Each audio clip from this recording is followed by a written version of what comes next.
We are now to the point of planting.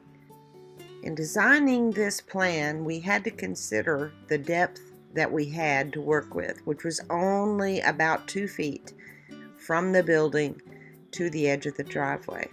Extending the stone path to the corners circularly helped us give us more room for some bigger plants in those spaces.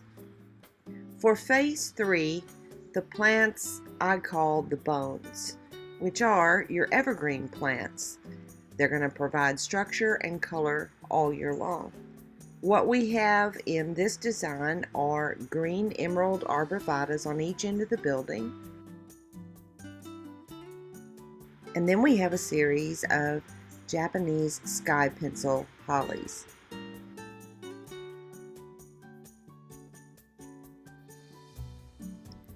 Let's begin with the information on the green emerald arborvitaes, which an arborvitae is really a cedar type tree. The green emeralds are an evergreen shrub. The diameter, the spread, will get anywhere from 3 to 5 feet wide, and they will get 10, 12 to 15 feet tall. Now let's plant them. Okay, we've got our hole. You can see our terrible red clay, but we've got topsoil mixed in. For arborvitaes, cedar arborvitaes, you do not want to add a bunch of extra compost. They need to be backfilled with basically the original soil. I did throw a little bit of the bark mulch that was in the bucket that fell out down in the hole. We want to plant that with it. This is a ball and burlap. So once we get it in the hole, we want to have it about 2 inches, 1.5 to 2 inches above the soil. These will drown. They don't like being soggy wet. So we'll do that. Cut the string, move the burlap down to the sides. It will eventually rot, and we'll backfill with all that stuff that's there.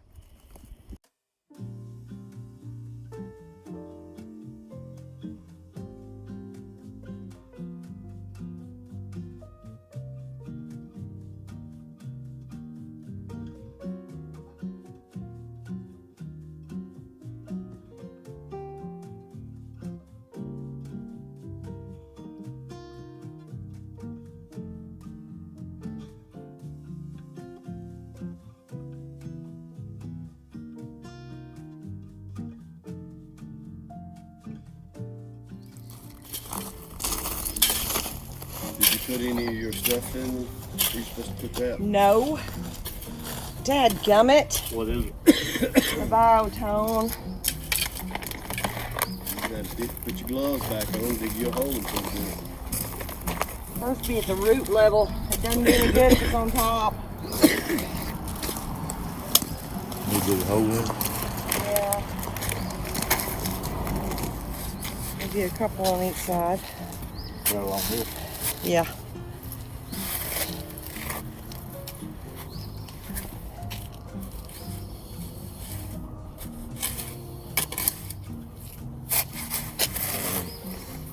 That'll be good for one side. And you want it on the other side too? Yeah. Don't make the mistake I made and forget an important thing. This is Biotone Starter Plus. It needs to be down there by the root ball, but we're not digging this thing up, so putting some holes in here.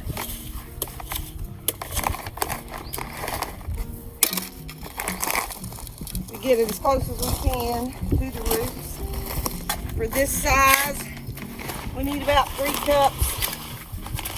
And rather than have me explain what this does, I'm going to cut away to a video I did 6 years ago that explains all about Biotone Starter Plus. Hey y'all, how's it going? Welcome back to Farmer Brown's Paradise Homesteading Adventures. This will be episode 16. Today we are out working in our landscape beds and in the garden with a lot of little hodgepodge things, so I will probably divide this into 2 episodes. But first I'm going to show you what we are additionally planting in the way of perennials and exactly what we're adding and amending to our very clay soil. If you watch the shade garden tour, I mentioned about the Bruneras, the Siberian bugloss, let's see, oh yeah, Alexander's Great Siberian bugloss Brunera. So they finally came in. I ordered 5 more and I'm placing them in between these hosta piles. I don't know what to call them, arrangements.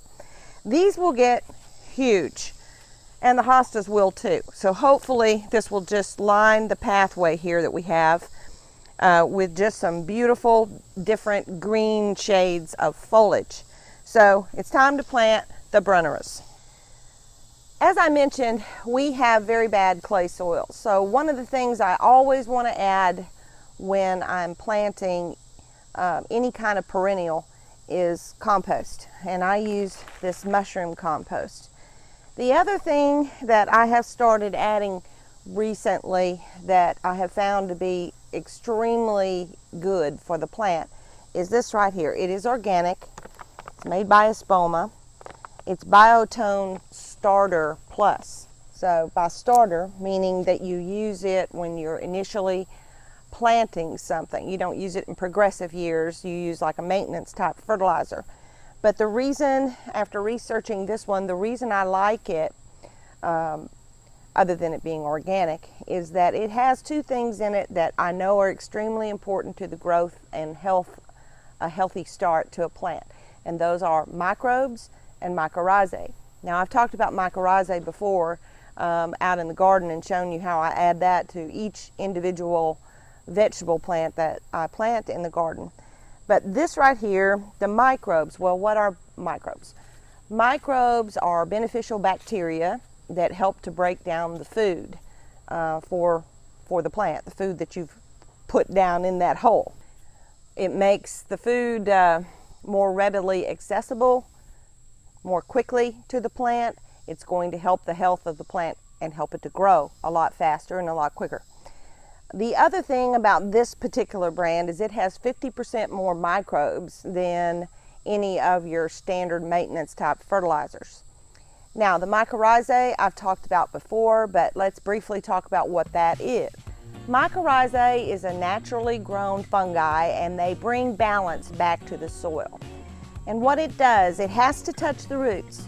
If it's not down there by the roots, it's of no purpose, because what it does is it has a symbiotic relationship with the plant's roots and it colonizes along the root structure. To put it simplistically, as an example, imagine my pinky finger is a root. Well, normally the root only has 1 point of entry for water and nutrients. But with the mycorrhizae, it colonizes all along that root stem, creating multiple openings or channels for that root to absorb nutrients and moisture. So obviously, if it has more ports of entry, so to speak, it's going to benefit the plant, grow faster, grow more root structures, and you're going to get a very healthy plant. As I said, this is only added at the very beginning, and that's why it is a starter. The other thing I like about this being organic, and it couldn't be organic if it had these, but it does not have any fillers or any sludge. There's no sand, no kind of filler, and if you've researched anything about sludge, I wouldn't want to be adding that anyway, especially in the vegetable garden. So what I'm going to do here, we have a hole. With this starter, you use about a cup for any size up to 2 gallons, and then it goes up a little bit. So here's what came out of the hole.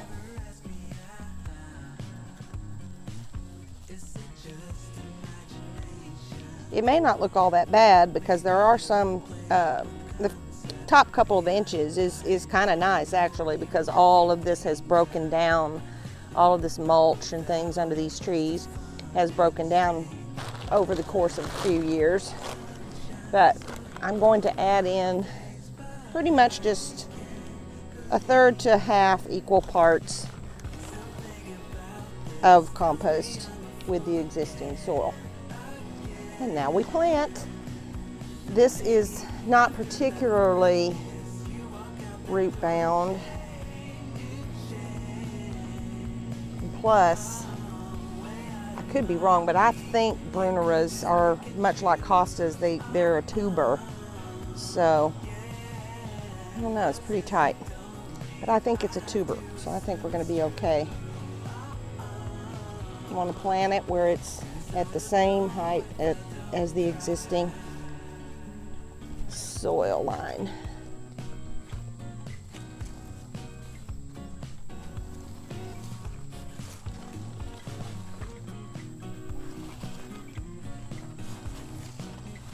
All right, when I finish, I will water this in. I have... Okay. So now we add the biotone.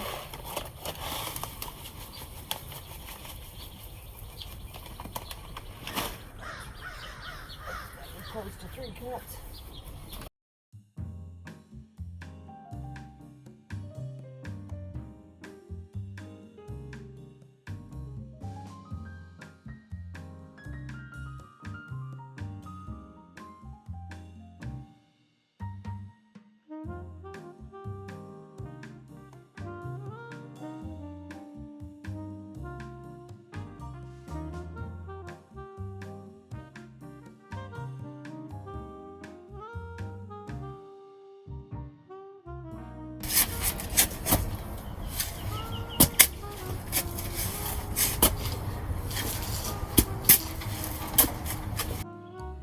As mentioned previously in the bones plants, the next up is sky pencil Japanese hollies.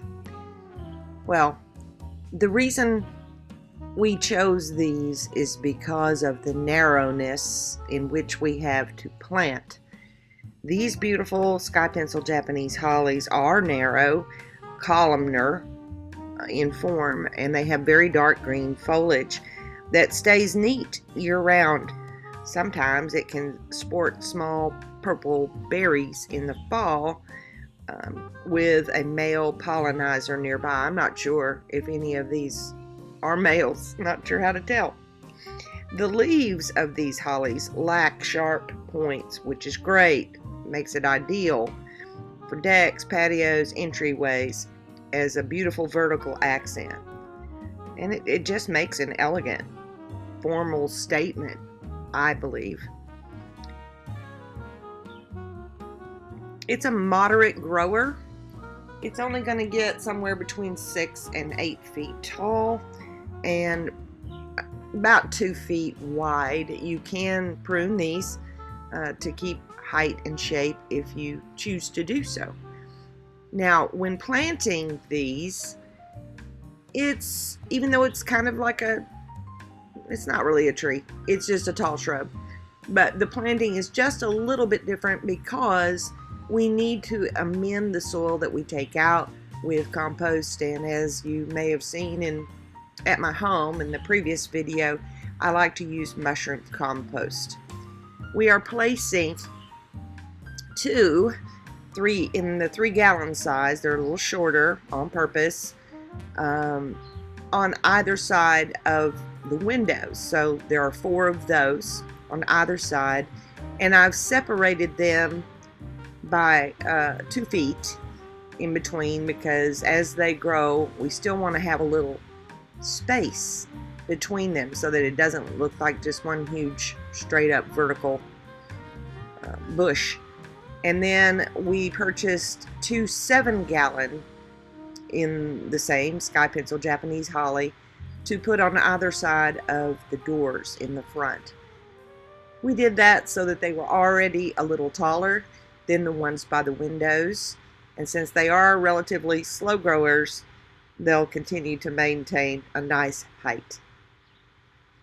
Again, We put biotone in the hole, amended the soil with mushroom compost, backfilled it, and then watered it in. This routine of the compost mixed with the soil that came out of the hole, adding biotone in the hole, will be the same for every plant from here forward. With phase 4, this is the super fun part for me, the filler plants, the things that really add color and beauty. In selection of these plants, we chose to pick things that were colorful in different seasons and also a bit of a wispy type look. Because the building, straight rectangle, and even the bone plants are very structured, we wanted to fill in with things that were airy, beautiful, and, as I said, seasonal with color. First up is Walker's Low Catmint. Ooh, let's talk about this plant. Nepeta, commonly referred to as catmint, is a perennial, and it's in the mint family with blue-purple flowers that bloom in late spring. And with proper care, they don't stop blooming until fall. It is one of the best-selling perennials among gardeners of any skill level for a good reason. The Walker's Low is one of the longest blooming perennials on the market, providing 5 months of flowers. In late spring, a profusion of fragrant trumpet-shaped indigo flowers burst into bloom over neat little mounds of gray-green foliage. Walker's Low reliably blooms for months on end. It is very vigorous and dependable. It is resistant to drought, and deer don't like it, making it super easy to grow.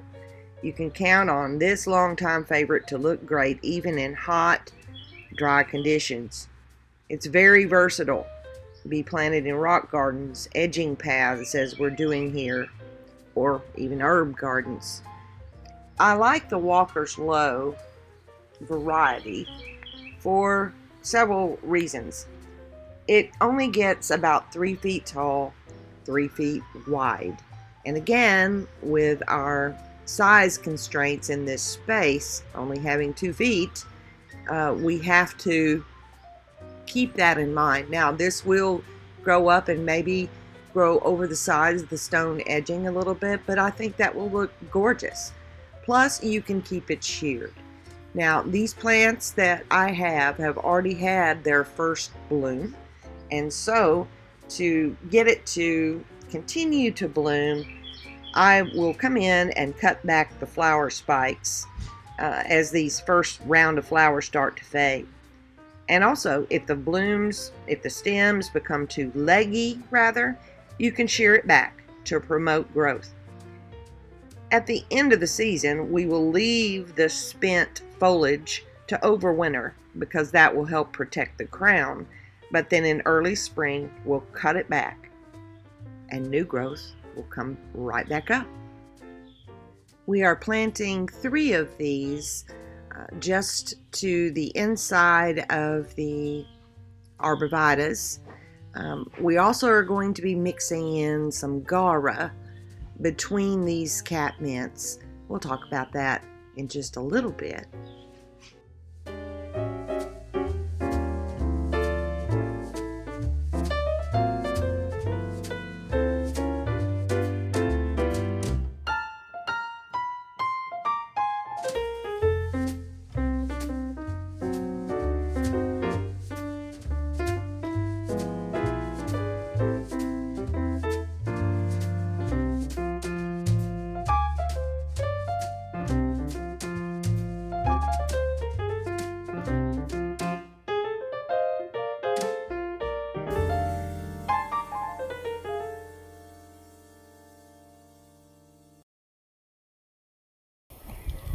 Well, phase 3 in the landscape project is what I call the bones.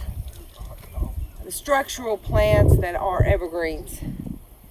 The more upright things, shrubs, etc., that give you kind of an overall look.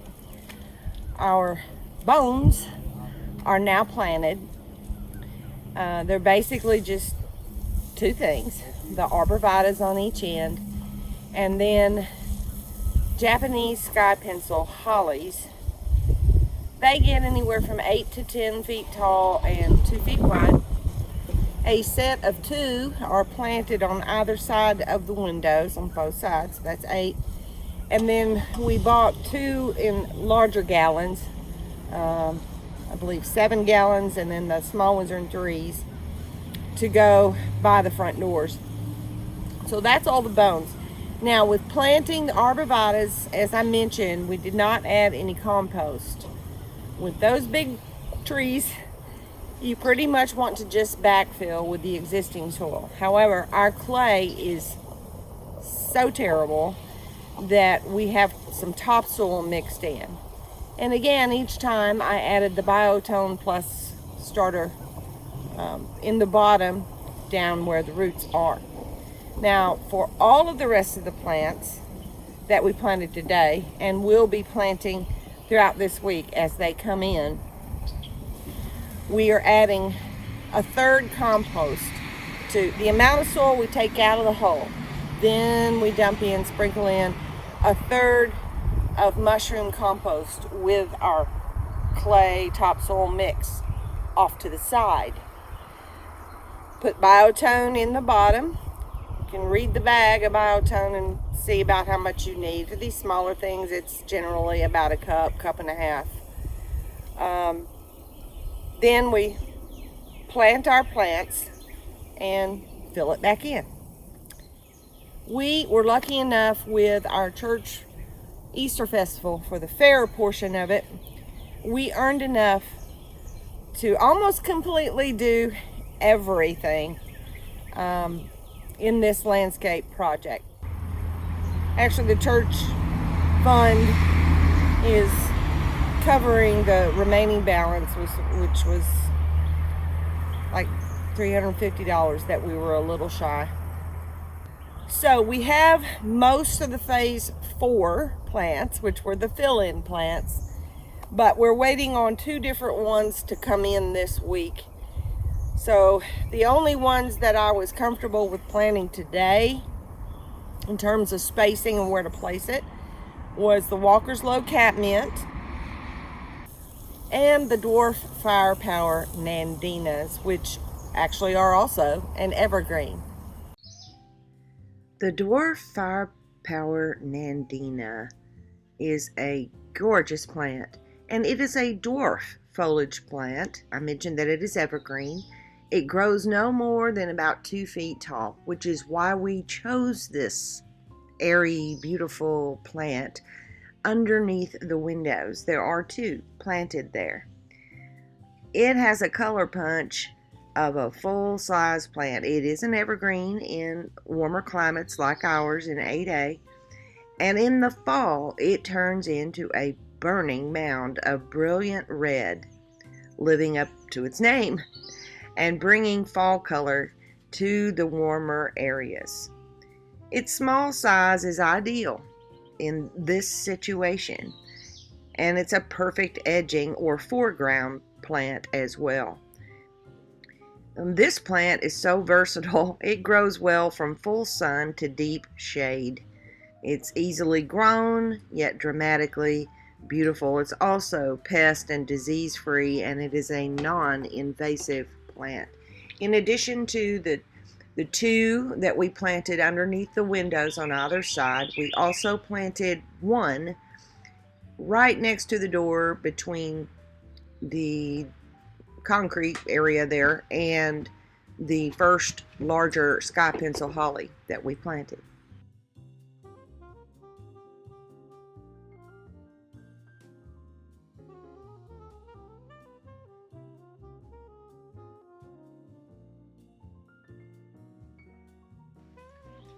Have you ever grown gladiolus? Well, I had not. This was the first for me. Back in early March, I was strolling through Lowe's, and they had all their spring, summer, and fall bulbs out. and I came across these gladiolas. I believe this is the variety that I purchased. I've really never tried to grow them before because they require full sun, and we do not have hardly any spots in our landscape beds. Well, none at all. Our landscape beds, they're part to full shade. The only place we have full sun is out in our vegetable gardens, and I could plant them in grow bags out there, but I got these because I thought, well, that would add a lot of nice color in the landscaping up by the church. So I got them, and I planted them in some grow bags. Now, I've learned a lot. I knew that you had to stake them. My stakes are not tall enough. I'm going to have to get some more because they will blow over with a hard rain or winds. So this was an experiment trying to get them out of my grow bag. Randy wanted to cut the grow bag, and I was like, no, we can't cut it. I want my grow bag. We did end up cutting the other bag that we had on the other side because it was well worn, and it indeed was a lot easier to get them out. You're supposed to plant these. They're not really a bulb. They're called a corm. Here's what they look like.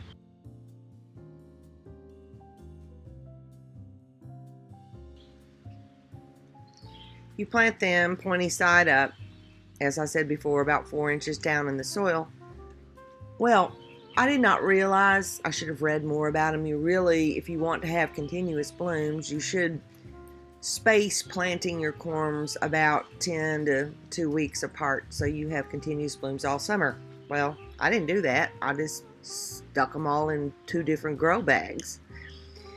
So I figure most of these will probably bloom all at the same time. They're not terribly attractive when they're through blooming, and I will cut the bloom stalks off once they're spent and faded looking. So because they're not super attractive after they bloom, I mean, the sword-like foliage is pretty, but I kind of want to hide them after they're through blooming. So we planted 2 items in front on each end in front of the glads. What we planted was proven winners, and it is called String Theory Blue Star Amsonia. This is a native perennial. It has very textured foliage and stunning little flowers on it, and it is considered rock solid, dependable.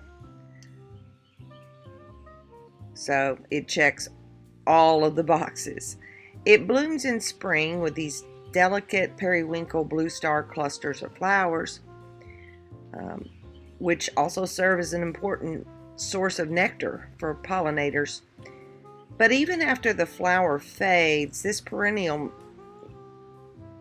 never seems to blend into the background. Instead, its bushy and fine texture habit appears very prominent in the landscape, especially in the fall, when the foliage will take on a brilliant golden color. This perennial is easy to grow, it's deer resistant, and it is tolerant of heat and humidity, so that's very good for East Central Alabama because we are hot and we are humid. These Amsonias are also being placed in another location, which you'll see as we go along. They are hardy in zones 4 through 9. They'll take sun or part sun, and they get 22 inches tall by 36 inches wide at maturity. Let's go back to the landscape plan to explain these next 4 plants. The first one hasn't come in yet. It's supposed to be here Thursday, but the first one is going to be a proven winner's salvia. So where you see the number 6s, there will be salvias. And here in the number 7s on either side of the center salvia, the center 2 salvias, will be again the string theory blue star Amsonias. We have those, so we'll be able to plant them. And then the next ones are the Going Bananas daylily, another proven winners. We'll talk about each of these plants as we plant them. And then lastly is a phlox paniculata called White David. Talk about it too as we show the plants.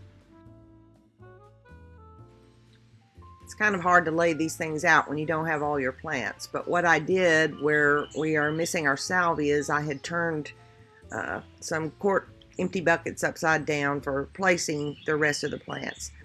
First up are the Going Bananas day lilies. Oh my word, y'all. Look at these and the information on them. These days, with modern varieties, you can enjoy day lilies not just in the summer, but again in early fall.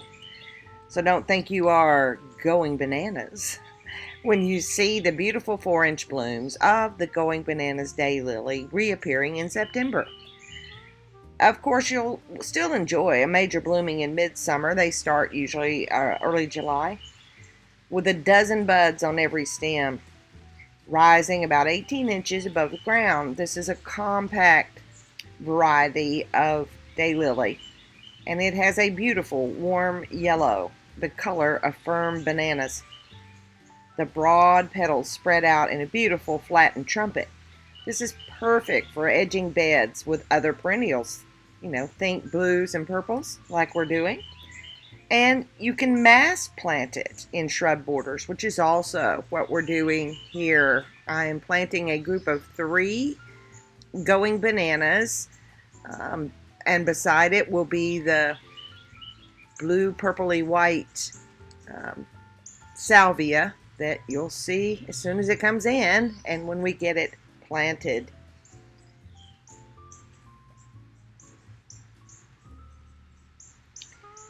They take full sun, moderate water needs, and they are a zones, let me check, 3 through 9. To the left of this little grouping of daylilies, again, is the blue star Amsonia, string theory blue star Amsonia. Now, behind the daylilies, I ordered some phlox. And it's a paniculata, which means it has panicles. Kind of look a little bit like the blooms of a oak leaf hydrangea. But these came as roots. And you're supposed to plant them at ground level. Well, they came way before we were starting. Well, about 2 weeks before we were starting the beds and getting them ready, so I had to plant them at the house in some little net cups to get them ready to do that. Now I had only ordered 6, so that meant 3 on one side of the doors and 3 on the other side of the doors, but they can be divided. So here's the stats on those. David, as it's named, is a white garden phlox, Phlox paniculata. It's extremely free flowering. It maintains a very full display from mid-July well into September. It has a vigorous habit of growth and produces sturdy stems that will not be pushed around by wind and weather. Furthermore, this perennial is the best mildew resistant of any of the white phlox. Its reputation is an indispensable garden plant, and it's worth your while to have as many as possible to enliven your garden in late summer. These upright, often fragrant, with a spicy vanilla clove perfume, is pretty delightful, and it produces generous flower clusters that add weeks of carefree color to gardens in summer and fall. And as I said, you can divide them, which is great. You need to space them about 18 to 24 inches apart, and they take full sun. Mature height is about 40 inches. Now, as I said, I can divide these as we go and plant them along the back edge of the other plants, and they'll intermingle and just be gorgeous. Still working on the right side of the bed. We reverse mirrored what we just talked about, the string theory blue star Amsonia, and between it and that white rock gutter thing will be one of the salvias that we're waiting on. Then we have the going bananas, 3 of those, and to the left of that will be 2 more of the salvias. And behind the going bananas again, we planted the David Phlox paniculata.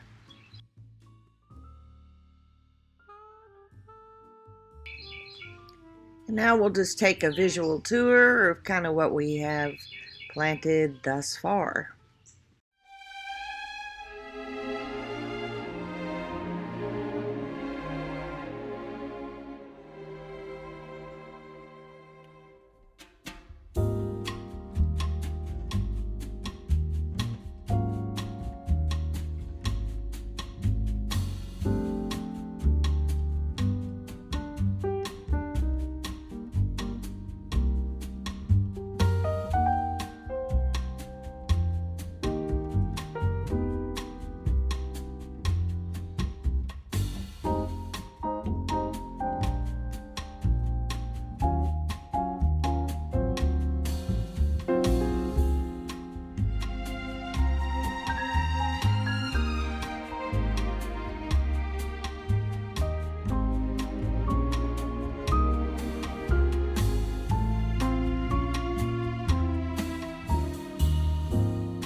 Well, we are back at it today because one of the last 2 plants that are going in this landscape bed came in today. So before we plant them, we wanted to go ahead and hook up the drip tubing. What Randy is doing here, you use a Rainbird compression coupling that goes from the 1/2-inch distribution tubing to the 1/2-inch drip tubing. This is what it looks like.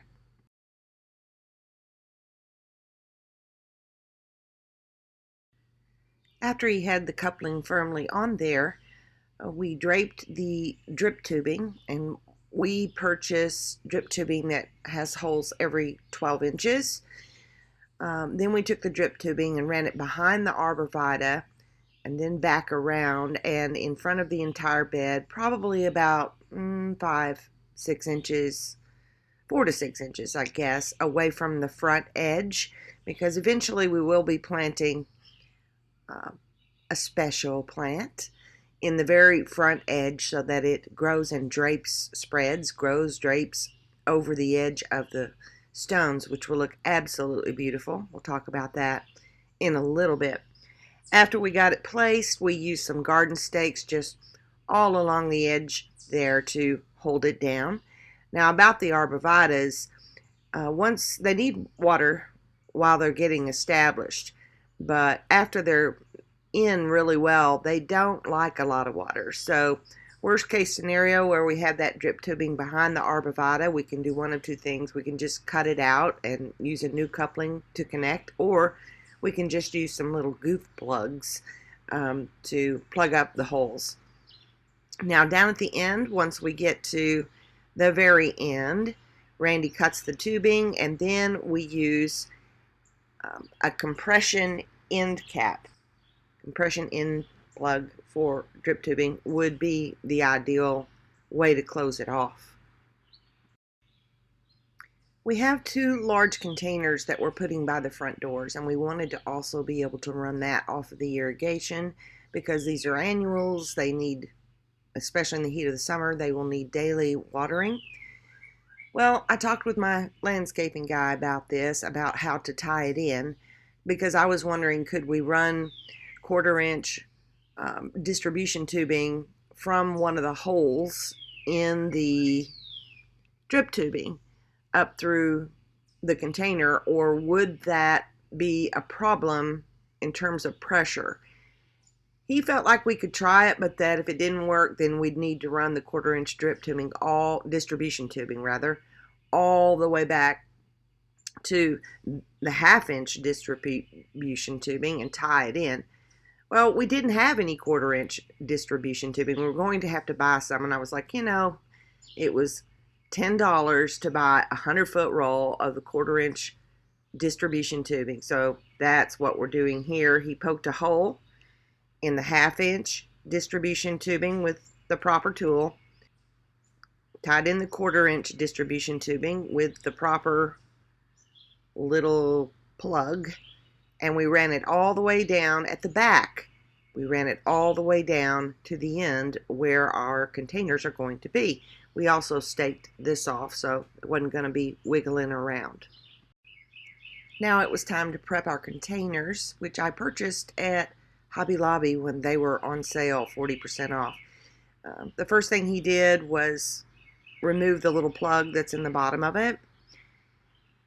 And then we wanted to drill a small hole kind of at the base, at the bottom, for the tubing to slide through and not be real noticeable. Now, you can see that these planters sit rather flat on the ground. I felt like that was going to be an issue with drainage. So from Amazon, I purchased these items here. They are called pot risers in a pack of 6, 3 for each planter, and it's supposed to hold up to like 9,000 pounds. This is going to be very heavy when you see what we filled it with. We then ran the tubing up through the little hole and got our risers on there, kept working on it to get it all centered and make sure our risers weren't showing, which took a little bit of time. And after that, it was time to fill up the pot. Well, the first thing we did was put a piece of landscape fabric down on the bottom of the hole because I was a little concerned about soil coming through that drain hole and staining the concrete and having it drip across the edge. After that, we put some spare rocks that we had left over from a different project in the very bottom. Now, this is a huge container. We had some topsoil left over. We had 8 5-gallon buckets of topsoil left over. We don't need to fill this thing with expensive potting mix. So we halved it up, and it turned out perfectly. We did 4 buckets of the topsoil to get it full. These containers are super heavy, but the topsoil worked. Using a really quality potting mix, Happy Frog, we filled it up. There's a good maybe 10, 12 inches of potting mix in the top, which will be very good for the plants, certainly deep enough.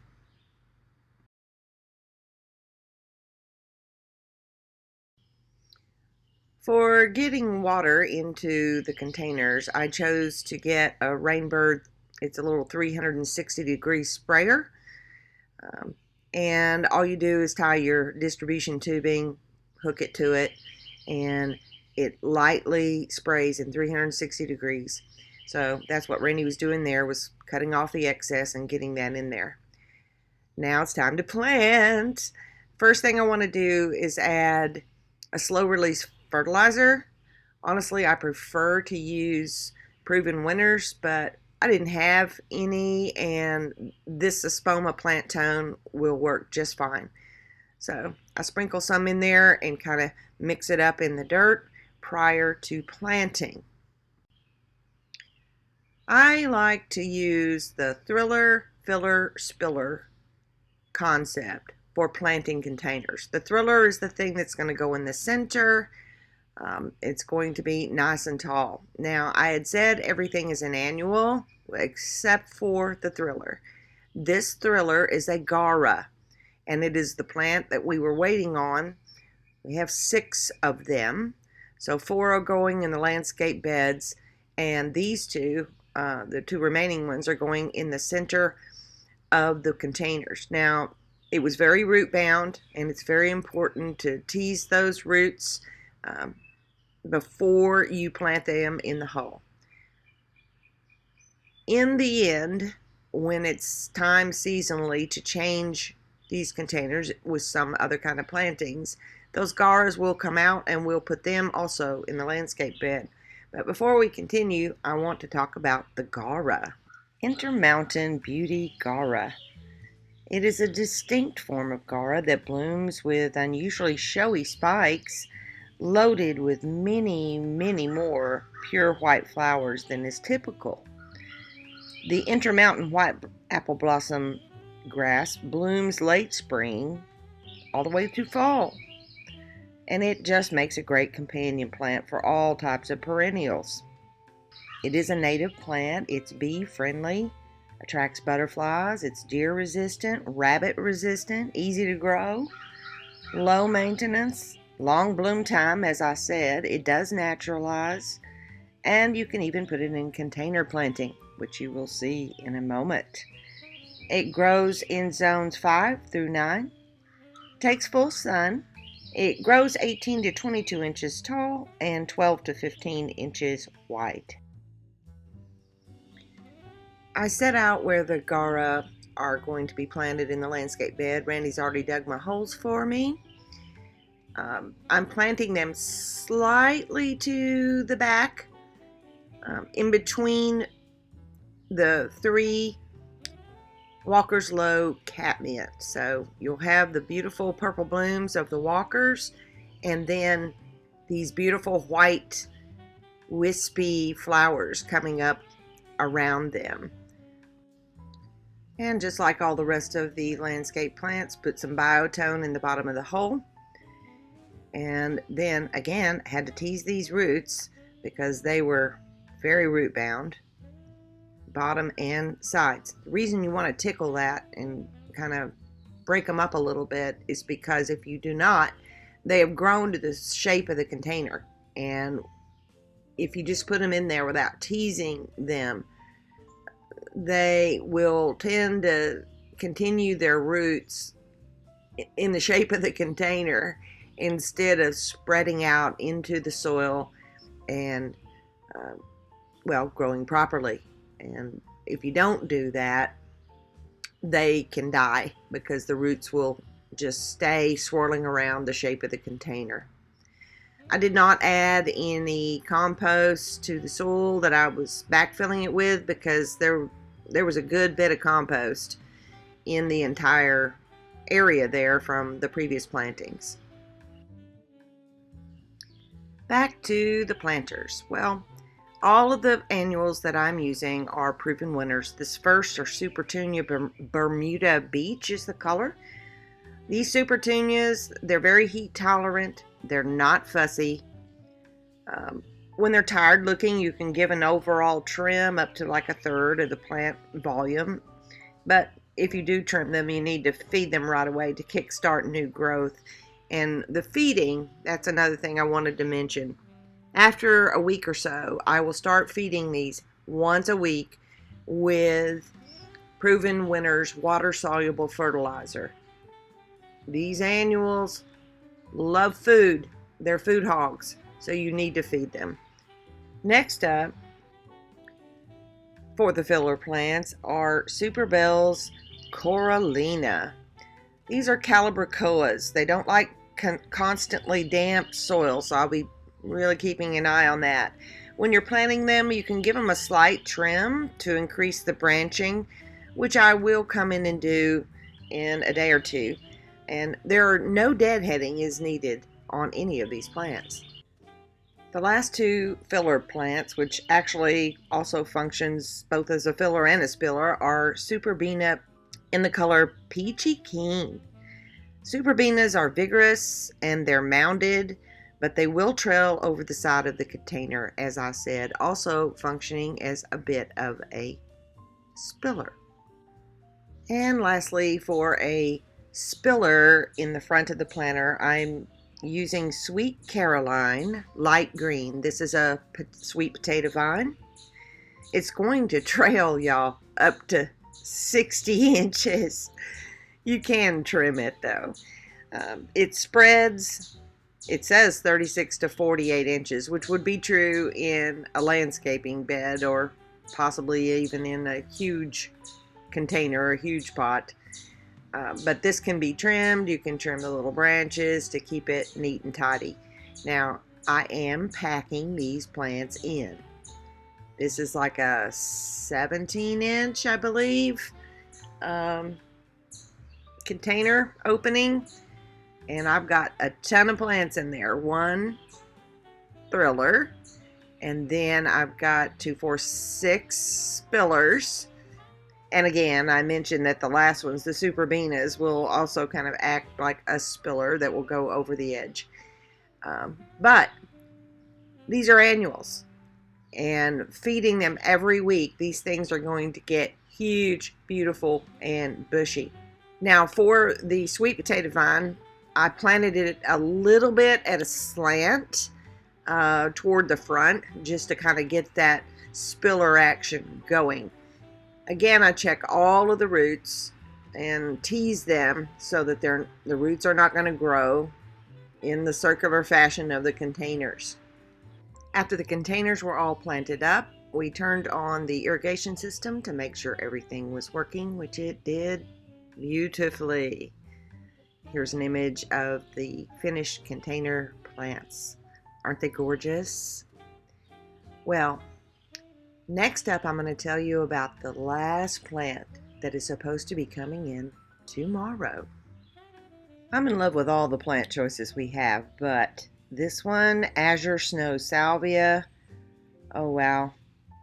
It fills your garden with icy blue and white two-tone flowers in late spring. And come summer, its flower spikes attract pollinators all season long. Salvia always pairs wonderfully with other plants in your sunny perennial garden, or quite polished looking on its own when planted in masses. This long blooming plant is easy to grow and deer resistant. You can enjoy its showy flowers and fragrant foliage with little work or worry from you. This is another proven winner's plant. It's zones 3 through 8, takes full sun, gets 20 inches tall and 20 inches wide at maturity. And you can shear the blooms throughout the summer season to get repeat blooming.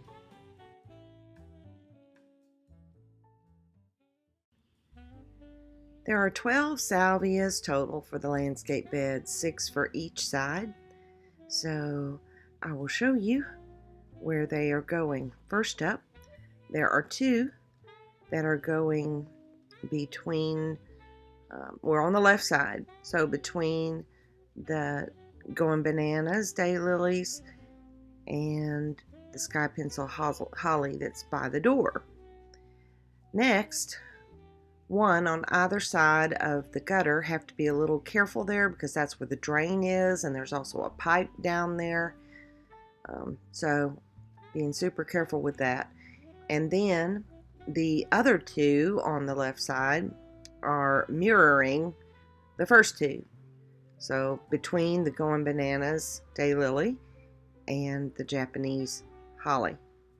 Planting is the same. Add compost to what was taken out, put biotone in the hole, and plant it up.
Creeping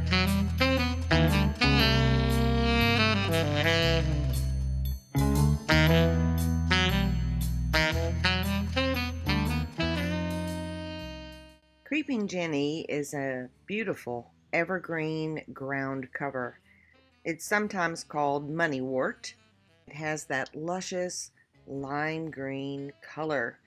It will grow in just about any soil type: sandy, loamy, clay, acidic, alkaline, neutral. I mean, it's very hard to kill creeping Jenny.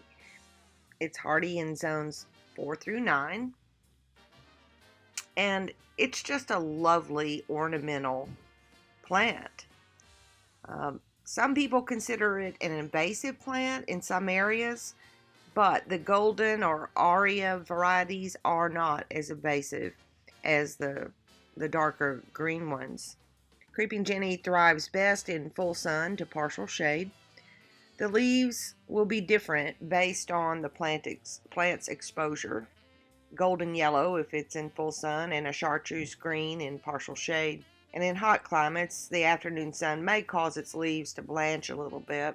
It does like moist, damp soil to thrive, so watering regularly and not letting the soil dry out, that's another reason, very important reason, to have drip irrigation. Once it's established, you really don't need to fertilize it but once a year in early spring with just a balanced fertilizer. You can trim back the dead or damaged stems of your creeping Jenny before winter, and it will return in the spring.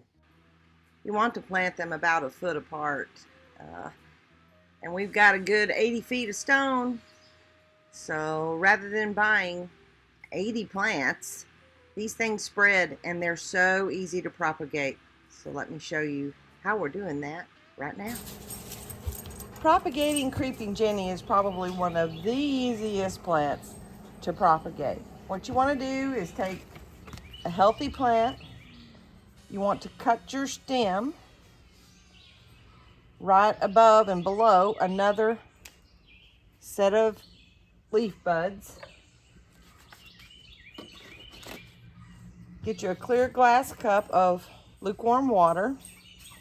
We're going to take a couple of sets of these leaves off.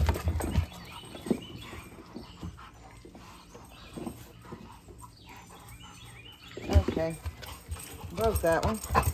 We'll just make it a little shorter.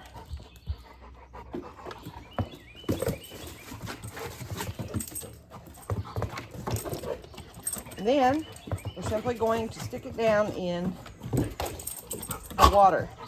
I'm going to place these in a bright, indirect light location. Change the water out every 2 to 3 days to make sure it's not stagnant water and the plants have nutrients. But in 2 to 3 weeks, these are going to root. And when they do, you can simply take one out and transplant it into the soil. We need 80 plants of this to go all along the front of the stone border. So I will plant all of these that I have, space them out, then go back with these 48 that I have in here and fill in. The last plantings to be done are the creeping Jenny that I just explained and showed you. At least the pots that I already have. I only have 32, so 16 on each side. I ended up having to put them about 3.5, 4 feet apart. And then in a month or so, when the others root, I can come back in and plant them in between.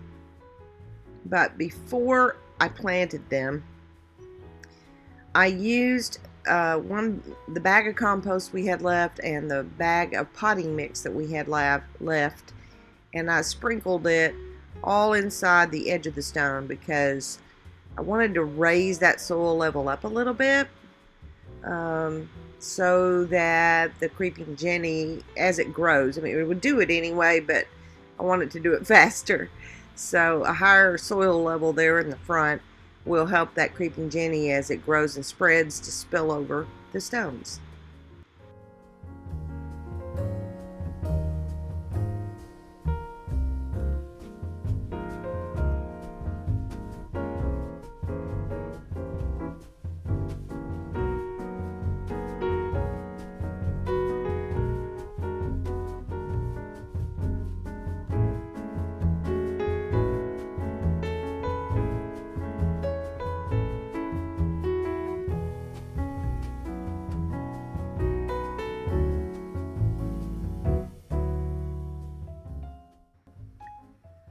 Some last minute things to do.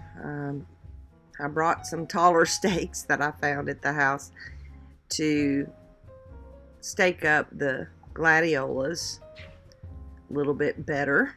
And then I needed to fertilize all along the whole front of the landscape bed. None of these plants really require fertilizer, but they can benefit from slow release, spreading that out in the spring.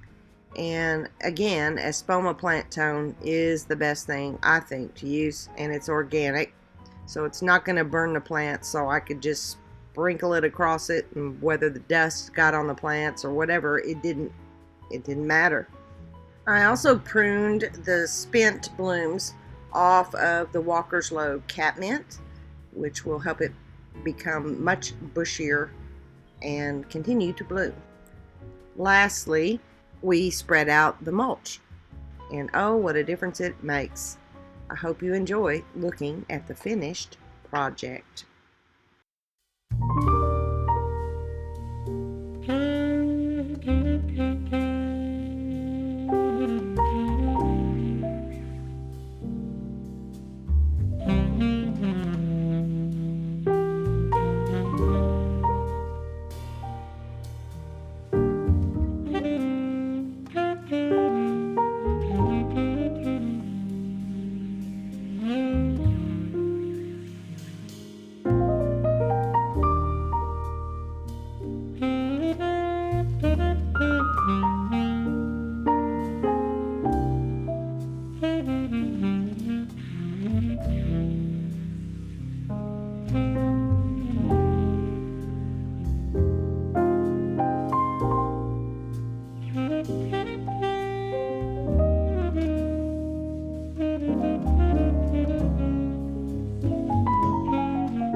Thank you.